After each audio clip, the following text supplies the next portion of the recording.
Assalamualaikum warahmatullahi wabarakatuh. Berjumpa lagi di channel kita Edi Prayitno, Menahem Ali Official, Geraha Mu'alaf TV dan Geraha Mu'alaf. Seperti biasa, pada kesempatan ini saya umumkan ya, untuk kedepannya kajian kita akan ditayangkan setiap malam minggu. Kalau biasanya malam Jumat, untuk mulai hari ini sampai selanjutnya tayangan kita akan ditayangkan setiap malam minggu. Dan pada kajian malam hari ini saya masih ditemani oleh Ustadz Menahem Ali. Assalamualaikum Ustadz. Waalaikumsalam warahmatullahi wabarakatuh. Menyambung yang kemarin ini, kayaknya masih ada yang tidak menyimak kajian kita kemarin, terutama tuduhan bahwasanya Bunda Maria atau yang dikatakan ibu dari Nabi Isa, itu dia mengatakan beda antara Islam dengan Kristen, karena di dalam Kristen Bunda Maryam ya, Siti Maryam itu disebut sebagai saudara Harun. Kemarin kita sebetulnya sudah bahas itu, tetapi netizen ini masih menuduh bahwa saudara Harun yang dimaksud itu adalah saudaranya Nabi Musa 1500 tahun yang lalu. Padahal kelahiran Isa Al-Masih atau Yesus itu kan di abad-abad pertama.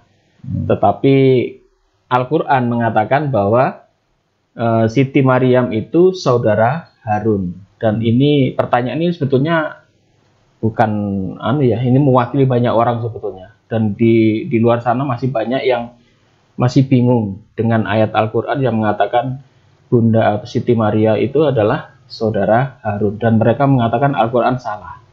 Bagaimana ini, Ustaz? Silakan. Iya, baik. Terima kasih Pak Edi. Apa yang sudah kita wacanakan beberapa minggu yang lalu sebetulnya itu merupakan tema yang berseri.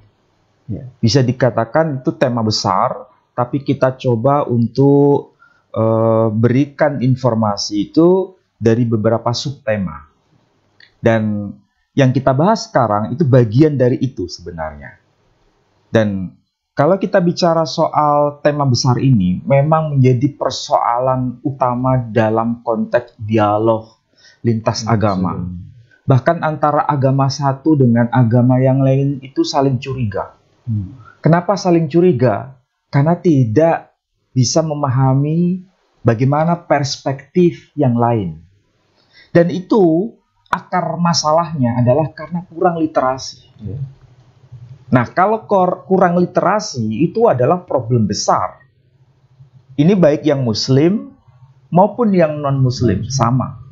Kalau literasi itu tidak dioptimalkan. Nah, coba kita membahas dari sisi basicnya dulu.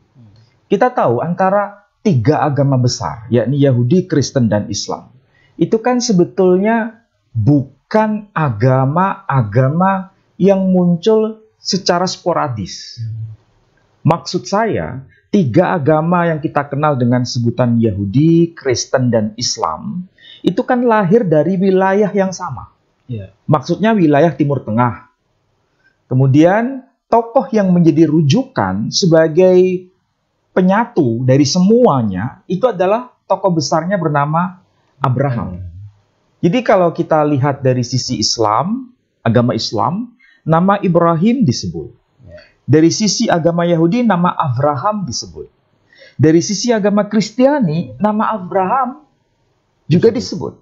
Artinya apa? Ini menjadi bukti bahwa masing-masing agama itu memiliki akar yang sama.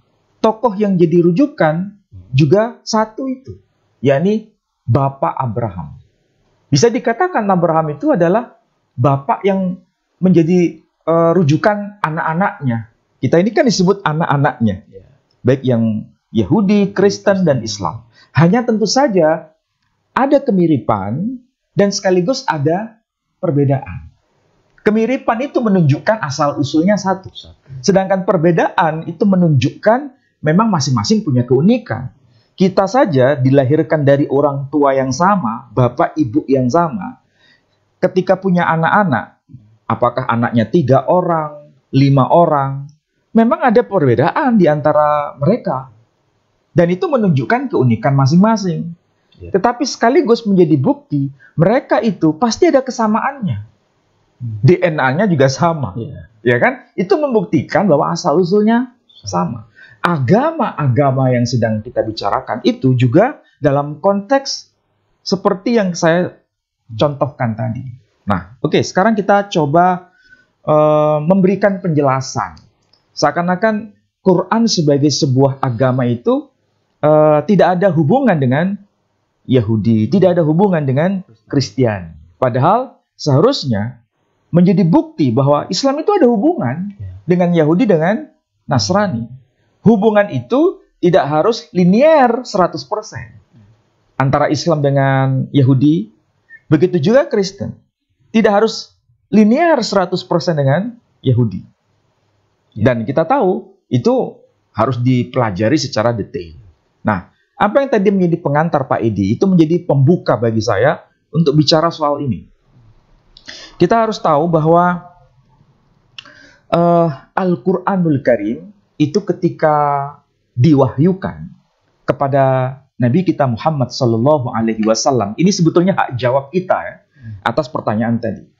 Ketika wahyu Quran diturunkan kepada Nabi kita sebagai Nabi yang terakhir, itu pasti punya tujuan. Dan ada audiensnya. Ada publik yang sedang diajak bicara. Berarti Quran datang itu bukan di ruang kosong. Jadi Quran itu datang dalam situasi dialog teologis yang bukan monolitik. Artinya bukan seragam, tapi beragam. Jadi jangan dibayangkan ketika Al-Quran itu diturunkan kepada Nabi kita Muhammad SAW, itu antara Yahudi dan Kristen sebagai sebuah agama yang telah eksis pada masanya, itu seragam semua. Jangan kita bayangkan. Maksudnya begini. Kalau kita sebut agama Kristiani atau Kristen, apakah saat itu seragam? Satu aliran gitu. Satu aliran. Aliran teologis. Tidak. Ada keragaman. Bahkan sampai terjadi pertentangan ya. Ya tentu saja Pak, pada masa ketika Quran datang, perbedaan-perbedaan di antara beberapa aliran itu lebih tajam. Ya. Lebih tajam, bahkan terjadi saling pembunuhan waktu itu. Saling perang itu ya. Dan kita bisa lihat dalam fakta sejarah kan. Ya. Jadi sekali lagi ketika Al-Quran datang, itu memotret semua bagian itu. Meskipun tidak secara utuh. Hanya puzzle-puzzle. Dan puzzle-puzzle itu akan menjadi bukti bahwa memang keragaman agama Kristiani waktu itu sangat banyak. Ya. Dan itulah sebabnya nanti ada yang disebut ini kitab apokrif, ini kitab kanonik. Kapan dijadikan kanonik dan kapan ini dianggap sebagai apokrif, itu kan menjadi fakta historis. Nah, kita mulai dari bukti. Contoh yang termaktub dalam Al-Quran. Pasti kita semua sebagai Muslim tahu. Ketika membaca surah Maryam, itu bukti yang sangat kelihatan, itu Maryam dipelihara di bait suci. Di Baitul Maqdis. Ada tokoh di situ yang namanya Zakaria. Ada istrinya yang disebut Elizabeth, ya kan? Kemudian Maryam dipelihara di bait suci itu. Kemudian diserah terimakan kepada seorang laki-laki yang bernama Yusuf, ya kan? Itu apa yang termaktub dalam Al-Quran itu bukan sesuatu yang tiba-tiba muncul begitu saja, tetapi ada validasinya. Validasinya apa? Dari dokumen sebelum Islam. Dan tentu saja dokumen sebelum abad ke-7 Masehi, itu memang sudah ada varian-varian seperti itu. Nah, saya bawakan ini dokumen yang tentu saja ini dipelajari, bahkan dijadikan sebagai buku teks di sekolah-sekolah teologi di luar negeri. Tokohnya adalah, ini seorang profesor yang sangat pakar dalam bidang kitab-kitab perjanjian baru. Baik yang kanonik maupun yang apokrif. Beliau bernama Profesor Bart Eijkman. Jadi Profesor Bart Eijkman ini adalah tokoh dan salah satu tokoh yang basis keilmuannya itu tidak diragukan lagi.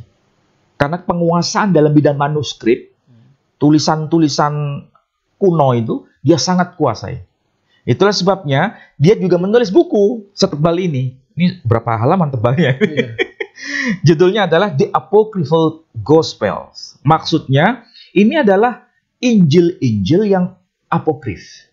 Maksudnya apokrif itu kita harus paham Pak Edi. Apokrif itu bukan sesuatu yang negatif. Apokrif itu kita lihat sekarang. Ambil contoh. Saudara kita kaum Katolik itu mengakui kitab Yudit, kitab Baruch, kemudian kitab Makabe 1, kitab Makabe 2. Ini baik yang Katolik, baik yang Ortodok, itu dianggapnya bukan apokrif. Masuk dalam itu kanonik. Sesuatu yang dianggap wahyu. Tetapi bagi saudara kita yang Protestan, yang saya sebut tadi, kitab-kitab itu, Yudit, Yesus bin Sirah, Baruch, Makabe 1, Makabe 2, itu tidak dianggap kanonik. Itu dianggap apokrif. Cuma ada sesuatu yang menurut saya bermasalah ketika, bisa ambil contoh ya, Dr. Bambang Nursena. Ketika membahas ini apokrif, ini kanonik, dalam konteks perbedaan kitab suci antara Ortodok dan Protestan, atau Ortodok dan Katolik, ya, dia menganggapnya ini kanon terbuka dan ini kanon tertutup. Saya kira ini bukan bahasa akademik, ini bahasa retorika. Ini bahasa yang membuat audien itu supaya tidak mempersoalkan lagi. Maksudnya kanon tertutup itu apa? Nah, Pak Edi aja tidak paham kan? Karena ini bukan bahasa akademik, itu bahasa retorika, itu bahasa diplomatik, itu bahasa politik. Nah, lihat saja, sampai hari ini, saudara kita yang Katolik dan Protestan, itu berbeda pendapat kan? Ini apakah kitab Yudit masuk kategori apokrif atau masuk kategori kanonik? Sampai hari ini kan masih berdebat. Artinya, kitab suci yang disebut kitab suci, Bible itu, hampir bisa dikatakan belum final. Karena yang satu menganggap apokrif, yang satu menganggap kanonik. Padahal apokrif itu ada 50 lebih ya kitab. Ya, saya kira itu bisa dihitung lah. Ya. Jadi hari ini belum selesai istilah apokrif dan kanonik. Nah, kembali pada pembahasan yang sedang kita sampaikan pada malam hari ini, yang disebut dengan apocryphal gospel. Pada masa itu, maksudnya pada masa sebelum terjadi kanonisasi di Kartago, kawasan yang ada di wilayah Afrika Utara, untuk menetapkan buku-buku apa saja yang ini dianggap kitab suci dan mana yang bukan. Itu di Kartago. Itu tahun 400-an Masehi. Waktu itu Islam sudah datang belum? Belum. Nah, saat itu baru terjadi seleksi-seleksi kitab-kitab suci itu. Mana yang dianggap suci, mana yang bukan suci. Menariknya, dalam paparan dari Bart Ehrman, beliau juga menyinggung mengenai apa yang tertulis dalam Quran itu, sebetulnya ada linknya. Link kemana? Linknya ke Injil Yakobus.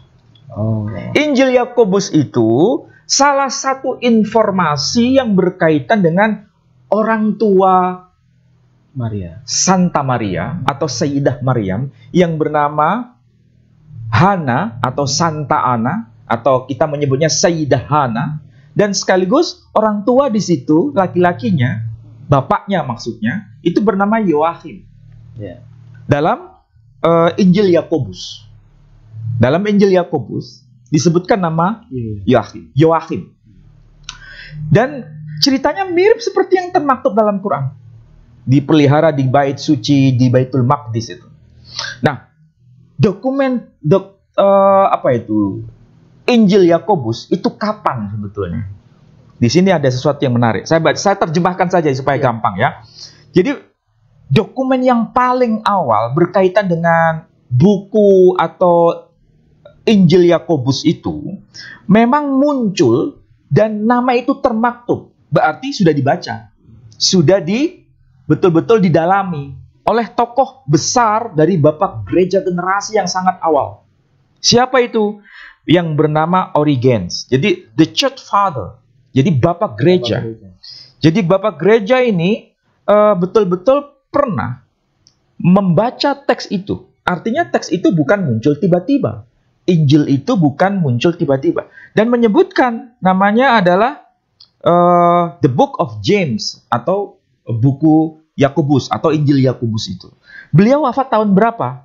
Origen ini. Meninggal tahun berapa? Bapak gereja yang bernama Origen. Lihat di sini angkanya. 254 Masehi. Berarti ini kan abad ketiga. Sudah meninggal. Berarti popularitas Injil Yakobus saat itu pasti ada audiennya. Pasti ada penganutnya. Pasti ada komunitasnya. Berarti memang ada persaingan antar komunitas. Meskipun sama-sama disebut sebagai Kristen. Bahkan satu sama yang lain saling membid'ahkan. Betul kan? Paulus dengan Yakobus. Jadi memang betul-betul saat itu tidak tunggal.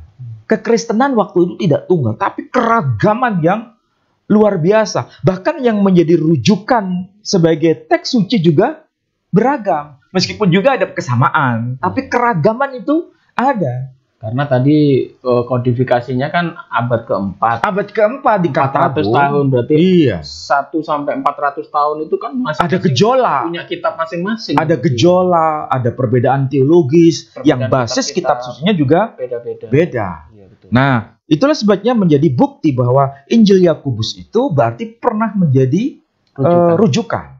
Sehingga muncul dalam tulisan Origenes dalam bukunya, kalau di bahasa Inggris kan itu Commentary on Matthew. Kalau saya punya versi bahasa Arabnya Pak Edi, judulnya adalah Tafsir Injil Matta lil Qadis Origenes. Jadi tafsir Injil Matta lil Qadis Origenes. Matius, ya. Jadi tafsir dari Injil Matius yang ditulis oleh Origenes, dan beliau sekali lagi meninggal tahun 254 dan ditulis tentunya dalam bahasa Yunani waktu itu, tapi juga ada perbedaan pandangan di antara para ahli, karena ditemukan juga yang versi bahasa Suryani. Jadi ada versi bahasa Yunani, ada juga versi bahasa Suryani, ada juga versi bahasa Latin. Pertanyaannya, mana yang lebih tua ini? Itu menjadi pembahasan para filolog. Jadi ahli manuskrip membahas itu. Menariknya di situ, kalau kita baca yang versi bahasa Yunani, ya, versi bahasa Yunani. Saya kebetulan sudah baca ini, The Gospel of James, itu ketika Sayyidah Maryam itu diasuh, dan kemudian beliau itu diserah terimakan kepada Yusuf, itu usianya 12 tahun. 12 tahun. 12 tahun. Berarti itu usia bat mizwah. Usia sangat muda sekali, diserahkan kepada Yusuf. Kemudian, kapan tokoh yang bernama Sayyidah Maryam atau Santa Maria itu mulai hamil? Pada saat usia 16 tahun. 4 tahun berarti. Jadi, pada saat 16 tahun, itu beliau hamil, pregnant. Dan, menariknya, Elizabeth dan Maria itu bertemu persis seperti yang termaktub di dalam Injil Lukas. Bertemu, saling menyapa, iya kan? Bibinya kan itu ya? Bukan ya? Ya, sebetulnya itu menjadi perdebatan, tapi yang jelas itu ada hubungan keluarga. Ada hubungan keluarga. Dari sini nanti kita akan bicara. Ada hubungan keluarga. Jadi, itu termaktub dalam Injil ini. Dalam Injil Yakobus. Dan ketika Sayyidah Maryam melahirkan, usia kandungannya itu di sini disebutkan 7 bulan. 7 bulan, bukan 9 bulan. Kalau di kalangan gereja, itu hampir sebagian besar, mayoritas menyebutkan 9 bulan. Tapi kalau dalam Injil Yakobus, itu 7 bulan. Saya tidak perlu membahas perbedaan yang tidak terlalu signifikan ini. Mau 7 bulan, mau 9 bulan. Tapi kan itu adalah usia kehamilan. Tapi yang jelas yang dikandung adalah Isa atau Yesus. Oke, dari situ kita mulai melihat kenapa ada pertemuan antara Sayyidah Maryam atau Santa Maria dengan Elizabeth. Pak Edi bisa lihat dalam Injil Lukas, pasal yang pertama, ayat 36. Injil Lukas. Injil Lukas. Pasal 1 ayat 36.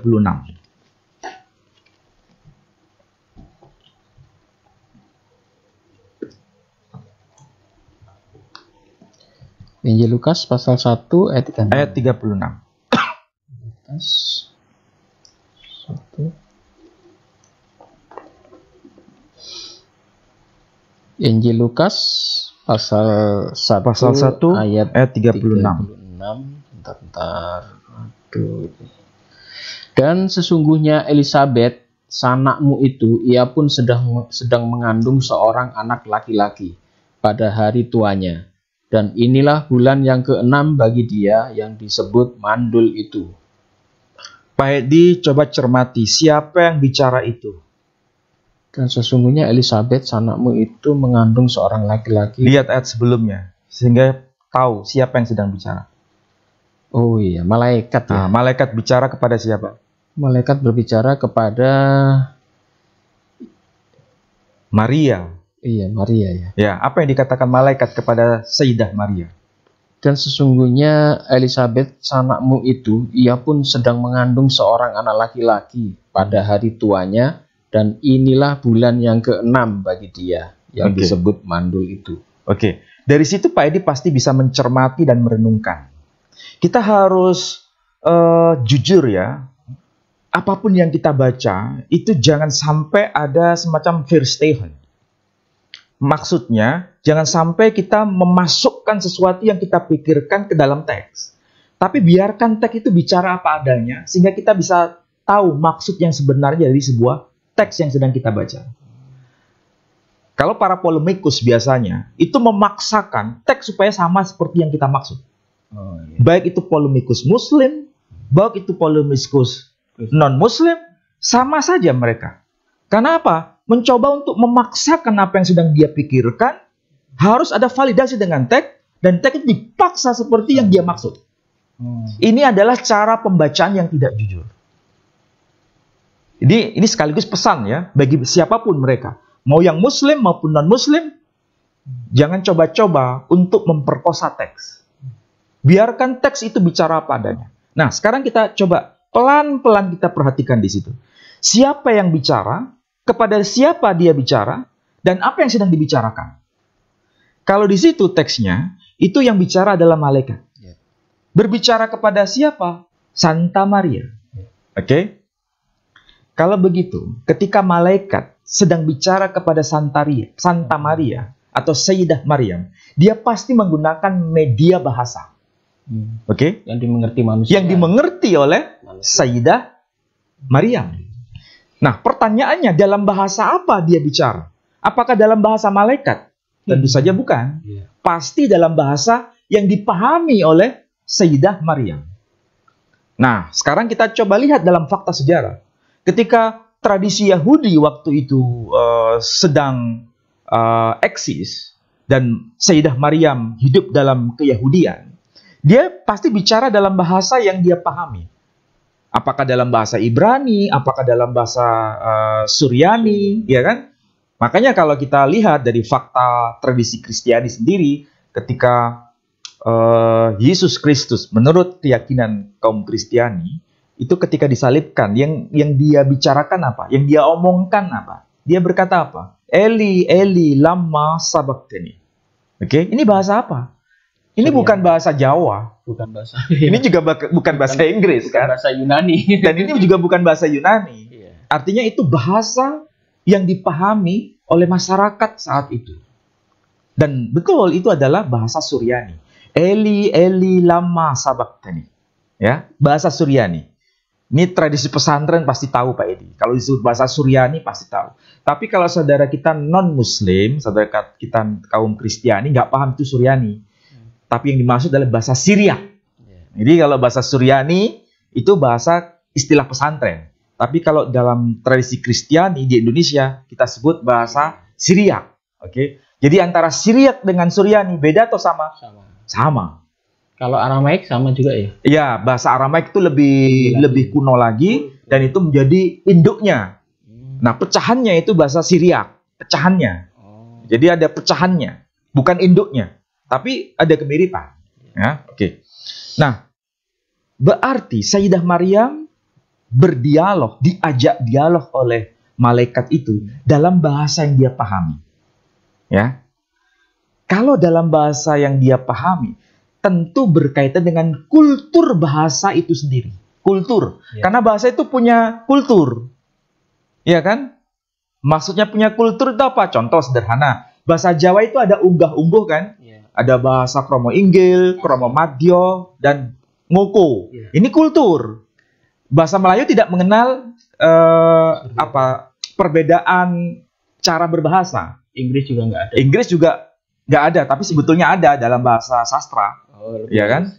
Ada. Nah, kalau bahasa Suryani itu menarik. Karena apa? Bahasa Suryani, bahasa Arab, bahasa Ibrani, itu kan ada meeting point, ada kesamaan.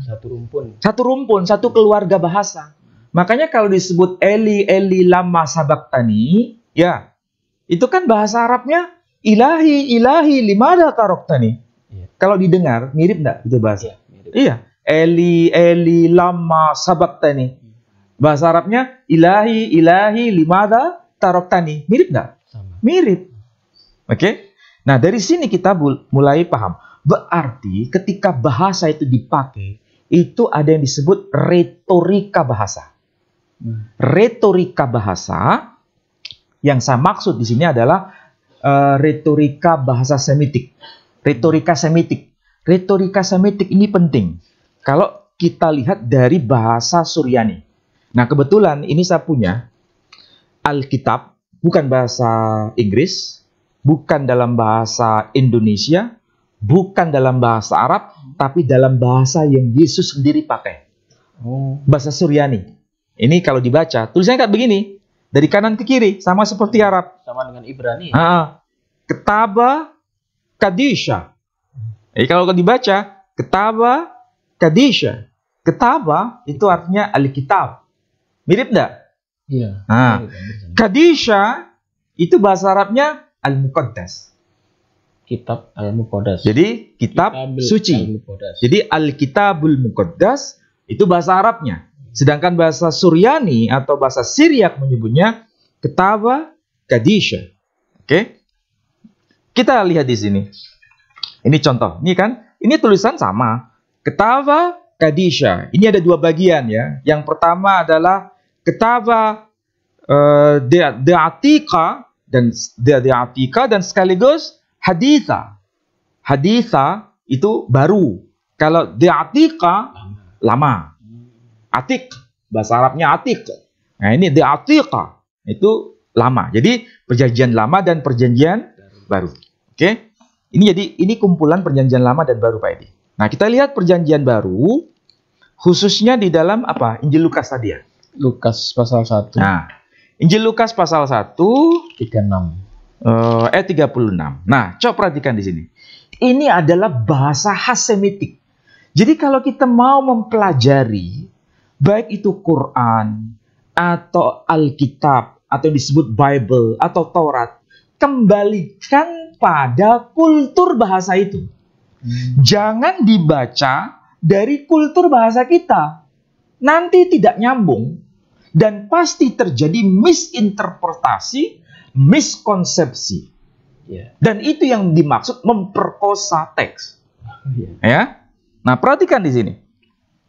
Di sini dikatakan Vaha Elisava. Vaha Elisava.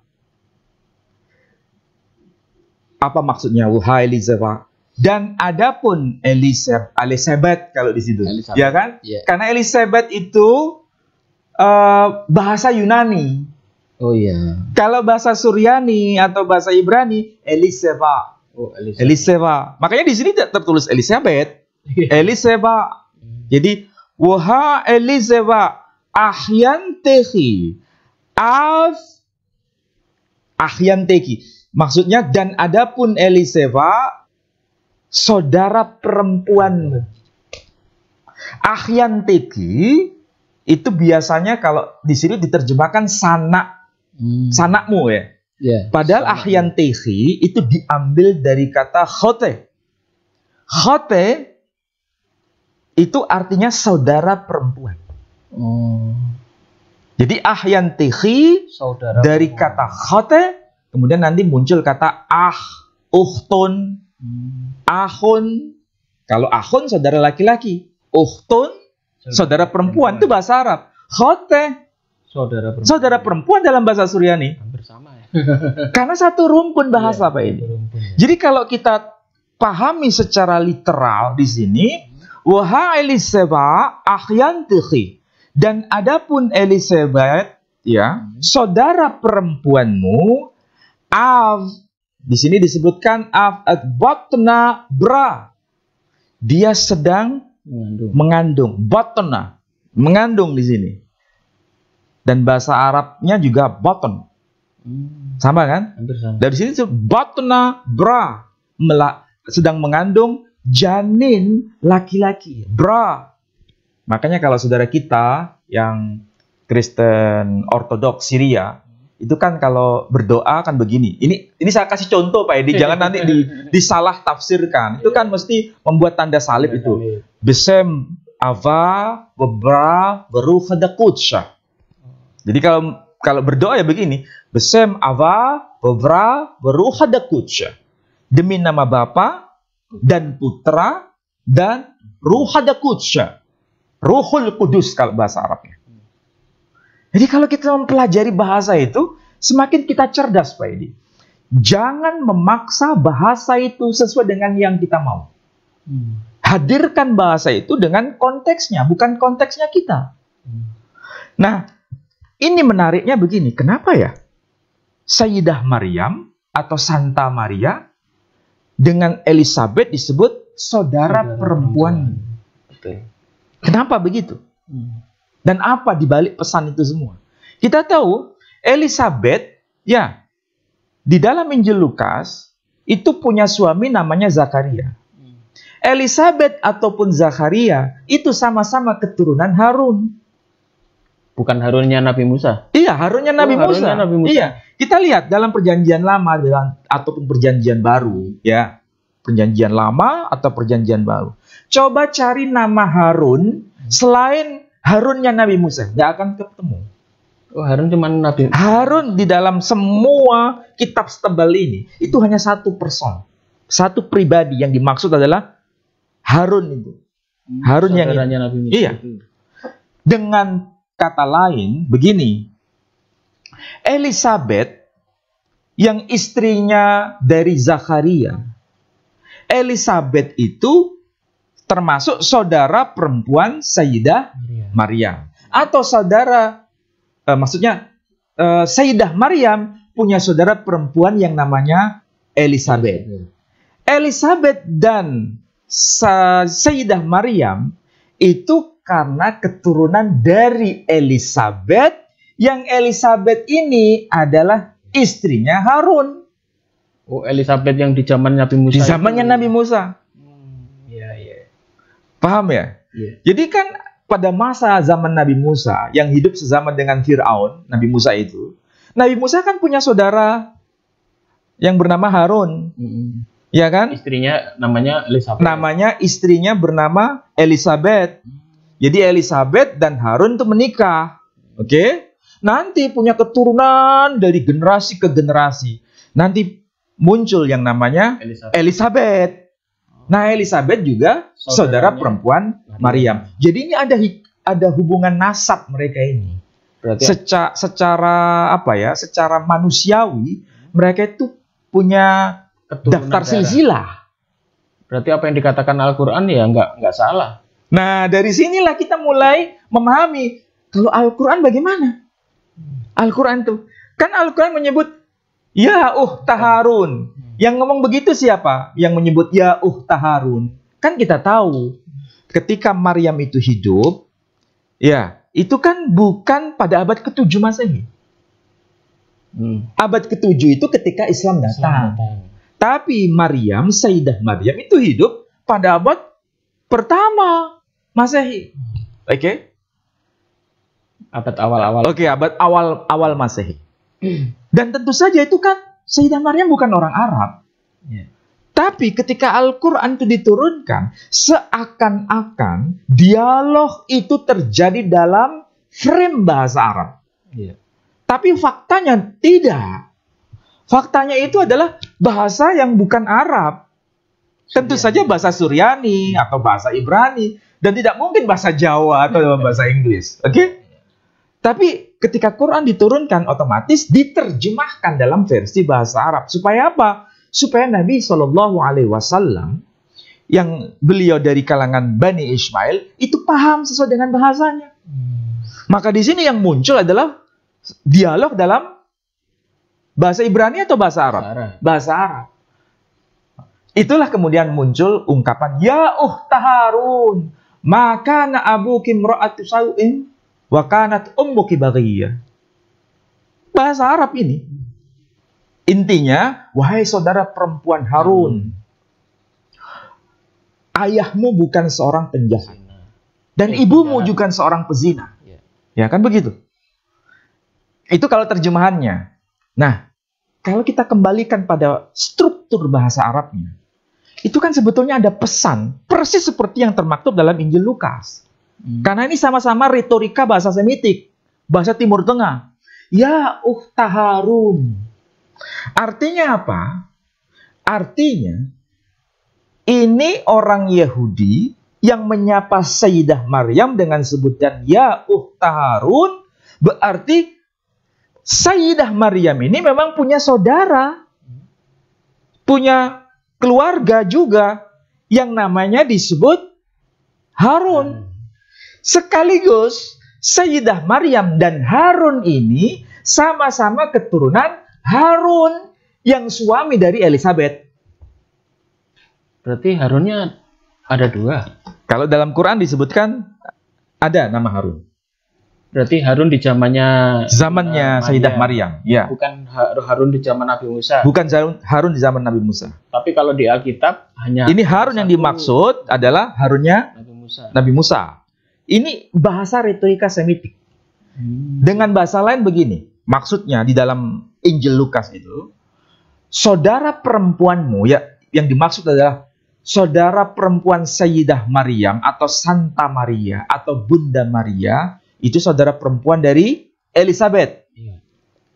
Oke? Elizabeth itu kan bukan hanya Elizabeth istrinya Nabi Harun. Iya kan? Tapi ada juga Elizabeth yang lain. Yang zaman istrinya Zakaria. Jadi tokohnya beda, tapi namanya sama. Jadi saudara perempuanmu Elizabeth, saudara perempuan Maryam, Sayyidah Maryam, keduanya keturunan Elizabeth, istrinya Harun, zamannya Nabi Musa. Kalau Quran berbeda tokoh yang dimaksud, ya, tapi maksudnya sama.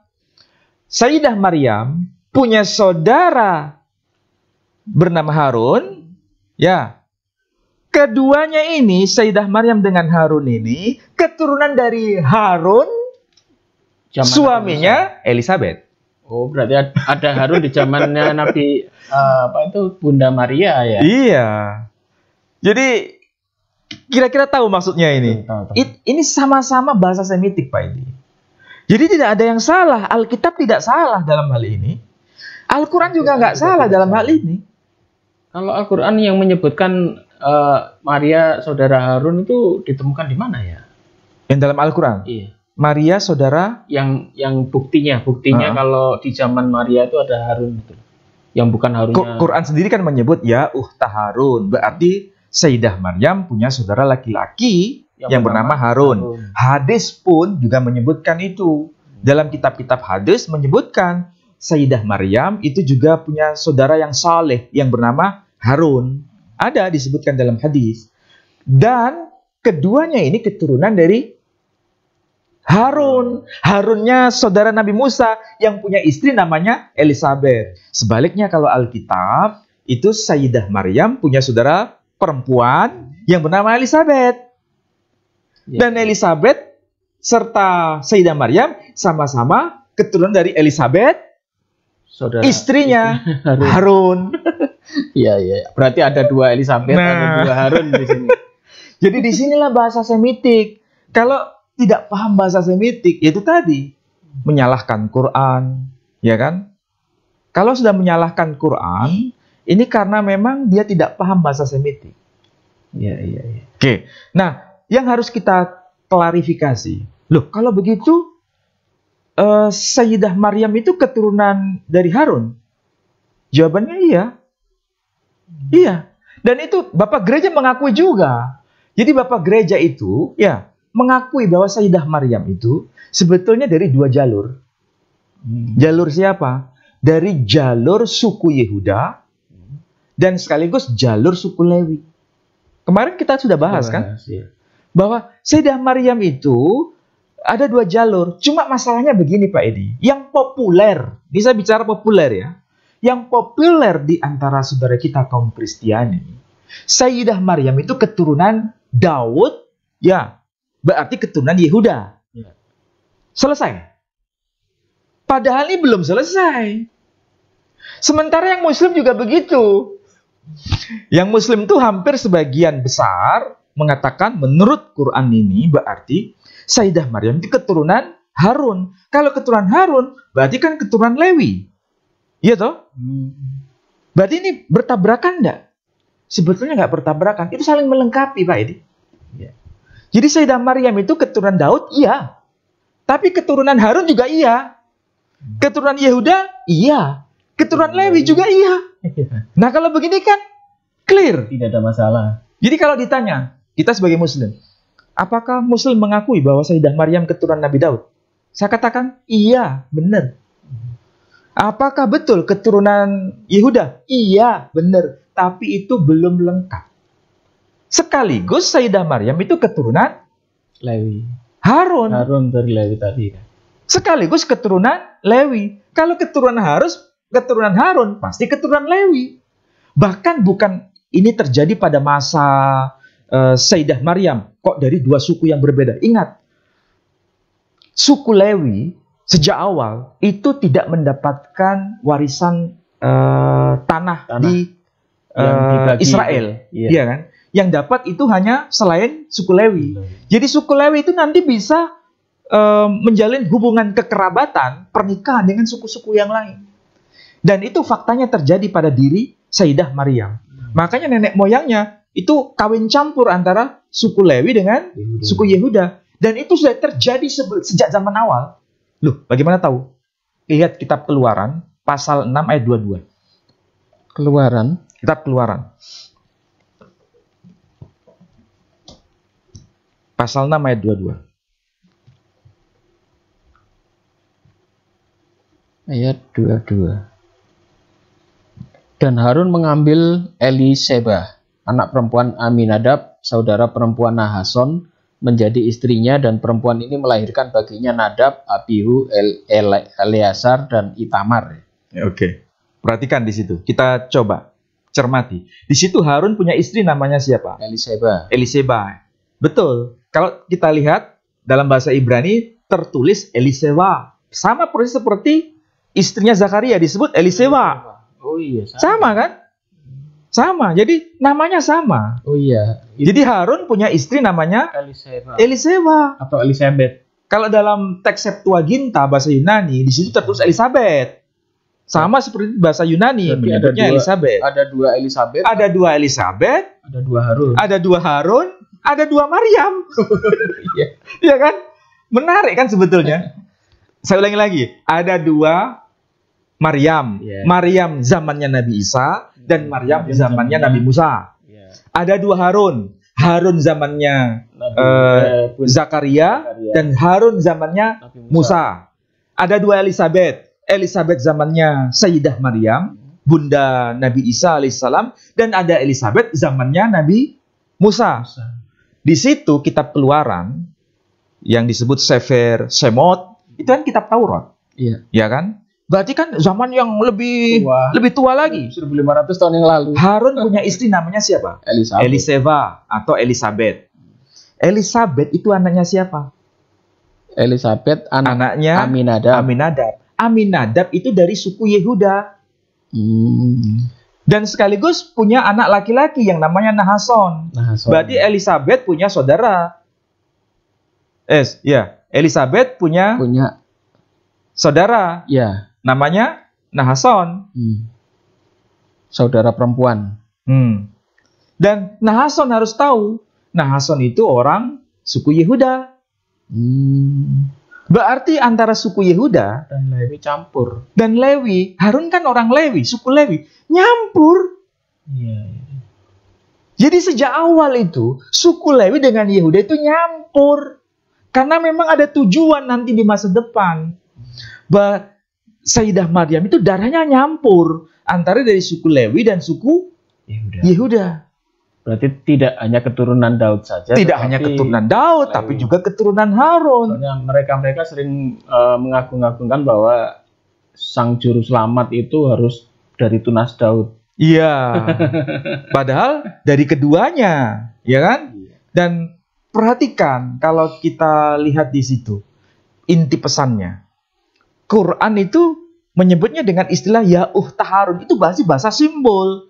Dan orang Yahudi sudah paham itu. Udah paham, oh berarti ini ada kaitan dengan Harun yang zamannya Nabi Musa. Berarti sama-sama keturunan. Makanya, karena kondisinya seperti itu, darah campuran begitu, orang Yahudi menolak. Karena yang mereka inginkan harus murni dari keturunan Daud, dari suku Yehuda. Ini Mesias yang ditunggu-tunggu. Sampai hari ini. Belum muncul. Sehingga yang Mesias atau Al-Masih yang bernama Isa ini ditolak. Salah satunya alasannya itu. Bahkan disalibkan. Salah satunya. Jadi ada dua yang darah campuran itu. Siapa itu? Keturunan dari Nabi Harun, ya Eliazar dan Itamar itu darahnya campuran, suku Yehuda dan suku Lewi. Kemudian Sayyidah Maryam, darah campuran, suku Yehuda dan suku Lewi. Ada satu tokoh lagi yang tentu saja ini nggak semua orang tahu. Flavius Josephus itu orang yang lahir tahun 37 Masehi, meninggal tahun 100 Masehi. Dia adalah sejarawan Yahudi. Dan dia punya rekod dalam arti daftar silsilah, yang daftar silsilahnya itu, coba perhatikan, itu disimpan di bait suci. Karena apa? Perhatikan. Ternyata dari garis ayahnya, dari garis ayahnya dan garis ibunya itu campuran antara dari suku Lewi dan suku Yehuda. Flavius. Namanya Flavius Josephus. Itu bapak gereja ya? Bukan, itu tokoh Yahudi. Tokoh Yahudi, sejarawan Yahudi, hidup pada abad pertama Masehi. Dan kalau tidak salah ada bukunya ya? Ada. Saya punya bukunya. Namanya Flavius Josephus. Itu buku sejarah Yahudi pada abad. Menuliskan soal apa itu? Ya, sejarah yang berkaitan dengan masa itu. Termasuk masa sebelumnya. Ismail itu bagaimana, orang Yahudi itu bagaimana. Kemudian ditulis semua seperti kalau di kalangan Muslim itu sama seperti Tarikh At-Tabari. Tarikh At-Tabari. Baik, menarik saudara ya. Sudah terjawab apa yang dipertanyakan oleh para pemirsa di sana, bahwasanya tuduhan bahwa Ya'ukhta Harun yang diucapkan kepada Bunda Maria itu bukan Al-Quran yang salah, tetapi itu memang benar-benar ada dan itu sudah menjadi tradisi ya. Bahkan tadi sudah kita uraikan panjang lebar bahwa Harun itu ternyata ada di zaman Nabi Musa, juga ada di zamannya Bunda Maria. Demikian dengan Elisabet, demikian dengan Maria. Ada dua Elisabet, ada dua Maria, bahkan ada dua Harun. Jadi mau dipakai, mau kemana ini? Harun yang keturunan saudara dari Nabi Musa, atau Harun yang saudara Maria? Itu sama-sama mereka nyambung kan, ya, tidak ada yang salah. Berarti apa yang disangsikan di luaran sana bahwa Al-Quran salah, mereka selalu memojokkan Al-Quran, bahkan menjadi ejekan-ejekan itu. Hari ini kita sudah menjawab panjang lebar. Mungkin penutup, Ustaz Ali. Ya, baik. Ada dua poin yang harus kita jelaskan supaya nanti bisa dipahami secara jernih. Al-Quran itu tidak salah ketika menyebut Ya'ukhta Harun. Yang salah adalah cara kita memahami Quran memaksakan pikiran kita. Karena tidak dalam konteks retorika bahasa Semitik. Oh iya. Retorika bahasa Semitik, apakah itu Quran bahasa Arab atau Bible bahasa Suryani, itu sama. Iya. Jadi bahasa Suryani, bahasa Arab, retorikanya sama. Satu karena rumpun. ujung tombaknya itu adalah bahasa Semitik, bahasa Timur Tengah. Satu rumpun. Satu rumpun. Makanya kalau dalam Quran, ya ukhta Harun, wahai saudara perempuan Harun. Kalau di dalam Bible bahasa Suryani, ahyantihi, Eliseva ahyantihi, Elizabeth saudara perempuanmu. Itu maksudnya berarti sama seperti yang dikatakan Quran. Hanya personnya beda. Yang Quran dari sisi maskulin, yakni Harun yang punya istri Elizabeth.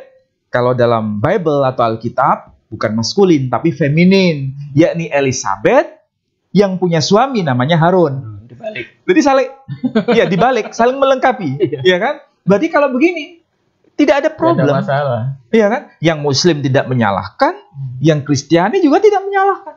Betul. Jadi ini bukan Quran yang salah alamat, Mereka kurang literasi. karena yang baca kurang literasi dan tidak paham bahasa retorika, bahasa Semitik. Yang poin yang kedua, bahwa ini kan ada hubungan dengan Natal ya.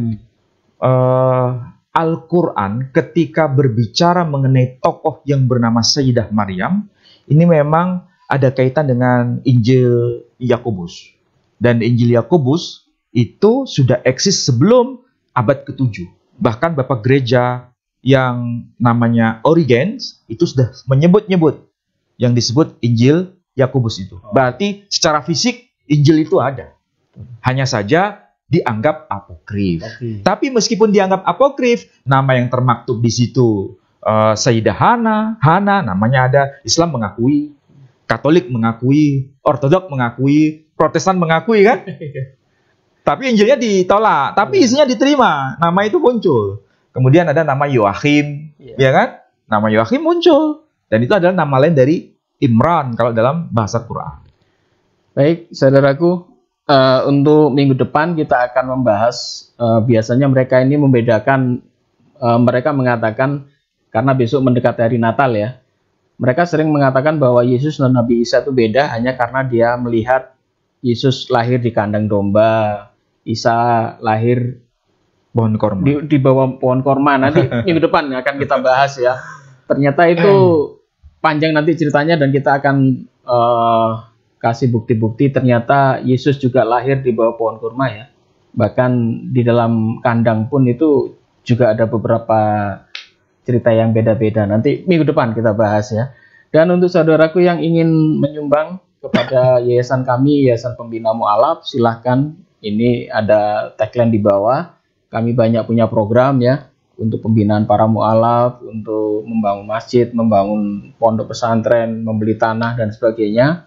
Tolong Anda bisa kirim ke rekening kami ke Yayasan Pembina Mu'alaf, Yayasan Pembina Mu'alaf At-Tauhid, di nomor rekening Bank Syariah Indonesia di nomor 88971 ya.